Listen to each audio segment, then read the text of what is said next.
Today we are going to discuss the key concepts that are given by Matthew Arnold.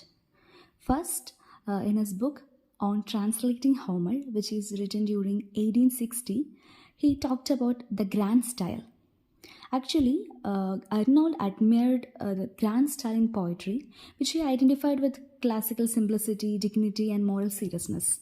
So he believed that such a grand style was a mark of the highest literary achievement.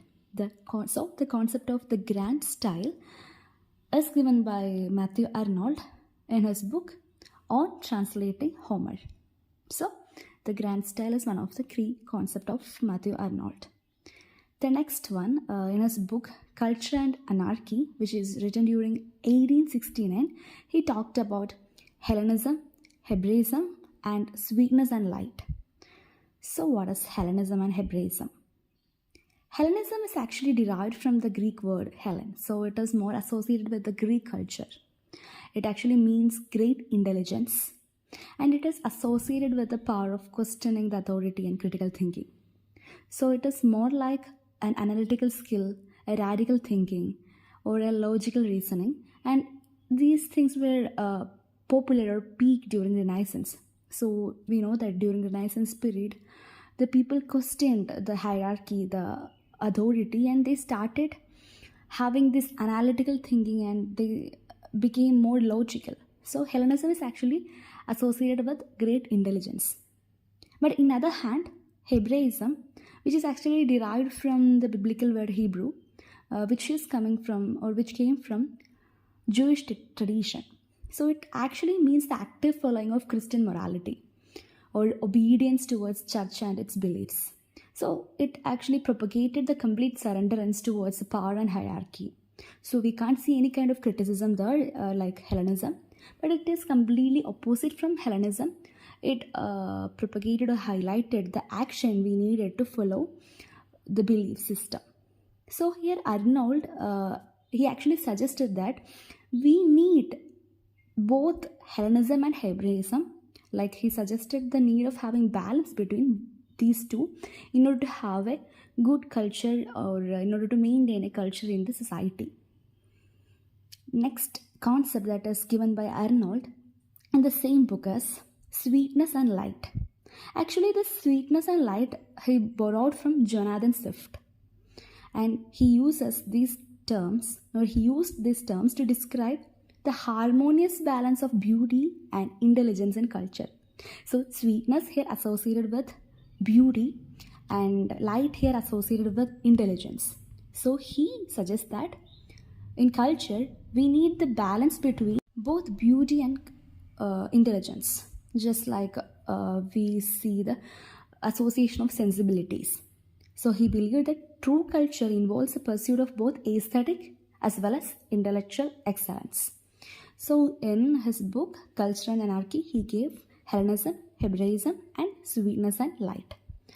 Then next one, in his work Study of Poetry, which was written during 1888, he gave the main important concept, that is touchstone methods. Touchstone method. Actually, touchstone method is a practice of comparing during criticism. Like it is a comparative analysis of work of art. So how this comparison happens, it is actually based on looking at the touchstones.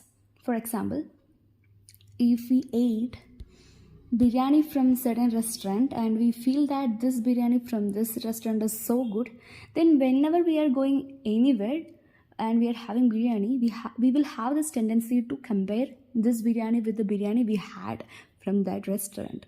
So similarly, likewise, here in this touchstone method, he creates a comparative method of analyzing the work of art based on the classical works which were written or which were succeeded over the period of time. Here he gave some classical works such as 3 passages of Homer, 3 passages of Dante, 3 passages of Milton, and 2 passages of Shakespeare as the touchstone.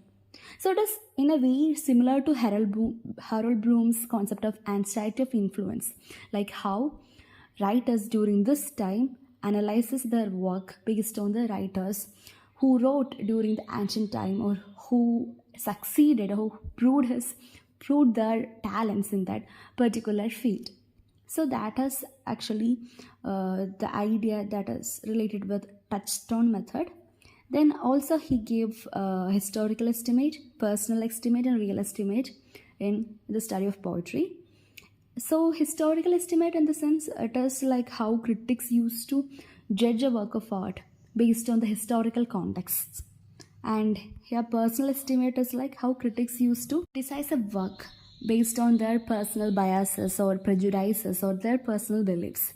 So he actually not in support of both historical estimate and personal estimate. Instead, he supports or supported real estimate. Real estimate is like objective criticism, like seeing the object as how it really is. So here neither history nor personal prejudices are a factor in judging a work of art. So in study of poetry, he gave historical estimate, personal estimate, real estimate, and touchstone method as concepts. And the next one, in the book, The Function of Criticism at the Present Time, which was written during 1865, where he discussed the concept called disinterestedness. So, as the concept itself says, it talks about the importance of disinterestedness in criticism. Like, it means that critics should strive for objectivity and impartiality, and they should be free from the personal biases and practical concerns, in a way that it is similar to the concept of real estimate. So these are the key concepts that are given by Matthew Arnold in his different books. That's all for today.